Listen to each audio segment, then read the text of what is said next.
Guamale. Shibakman. Guamer Rodulade, but Chodu, Yunga, Tikurunang di Kashing Winnie. Chưa lấy trả lấy giờ rồi tăng nhiều, đau cổ, run cái đó run thì giờ rồi được biết. Và long min bi con rai ka kuide business ke tijari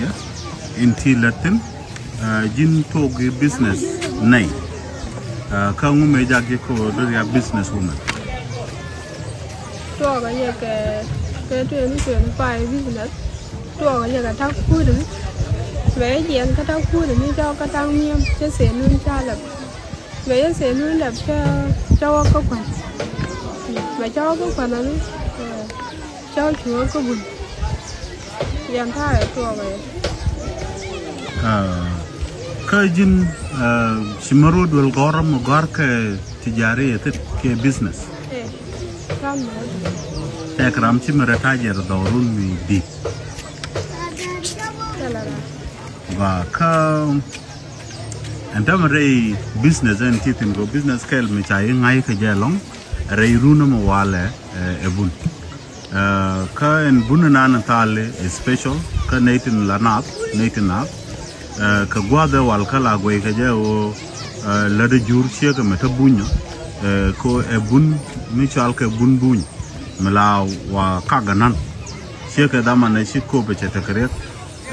Kashina Shiko Wana Kui Bunya Kongami, Shibunchiko do Fiji, Machicha Apchiko Lunka Koba. Si bunne la coque, me la bunbuñ la coque nyerbun te lat ke jatel si gabo mon si fil ko si ba queen la de me ke jan mo so ana mo che ne tun wan te lo bien te ja ka tet ka chi ke te no ba kan man tun wan ko ba ka ba mas ke bun ke ji so how do you feel as a business woman o kan man ko ba de ba ka ba mas ke bun ke ji ta tua cái ba lạt cái ta là đấy cái quan cái là ngay nó cũng nhiều bao bữa cái quan cái bao mặt là hôm nay còn nào cái này nhiều chỉ là mà cái bún nhiều về cha quỷ cái ngày chứ cha hiểu tua cái ba tàn giờ nữa về tua wow so it's a problem solved me la me je cái ngoan thằng ngoan có work me quá mà làm và en terms of business á chỉ giant ka si pai veterinary business mi jidid mi si nyoko mare business to mi sheke bun ka chanke la nong ji yo dang de no no yo ko fora fuan 200,000 wow that's good dang gen ko yo loy ke to ba yo la de nyam ga long shukun ka ngudri ngula message midri lar nyer tin dong ta chieni kenan gorane o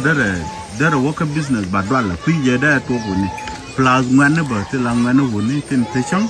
ka kwirane o dere business dere to jin ke joyo si business to goal si ko on ne ka takudu ni ne ka pat kwan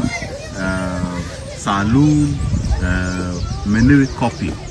so chi different type of business si ko on through type so experience o dere le nyakel kanete nan ngudela message de la nyemoro kana gan moro tin te fango mini te dongwe ke ji ko gor kana o daran woka market ke nyam de ko la de yo ni ka tang wan ni te man de la na gor de le no bu ni na yo ko wa gor sho ko su de ri ya mo ko la ru na no chi di no wa gor sho nei thong wan loi dien ya ka la du da o de yu ni ka ko la ka na man wo kan gor sho ria da me de kam ye ko gor nei no ban pa và tới đun vào rồi phải nhỏ cái yên này thì lại nhiều mà đấy chăn là chứ đi này certificate đó lắm cái đàn cái certificate đó là anh thấy nó lấy gõ đó cái đi thấy nó lấy cô đi rồi là đấy cái cha nó là đó là dân mình thấy để làm coi gọi shukun kin na lar pe gor du menan drina lar mất thôi pe gõ đó ta cái grade tre là dân này chơi nhiều hơn chụp ảnh nó có là khỏe go thank you nyima nan nen yene ni nyaron che nyere chem nyamete ke class 12 donc de regu tong mi jin ramen kwije kala lada mo ramngech min lede so ray business in lade che different type of business che kaon bi yoling ga ka interview in chelel kan tamme che bin che na me che banyo kaon ka te kong bete banyo kaon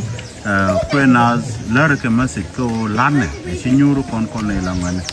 thank you nyaron ban le je chang Wala, wala te. ngai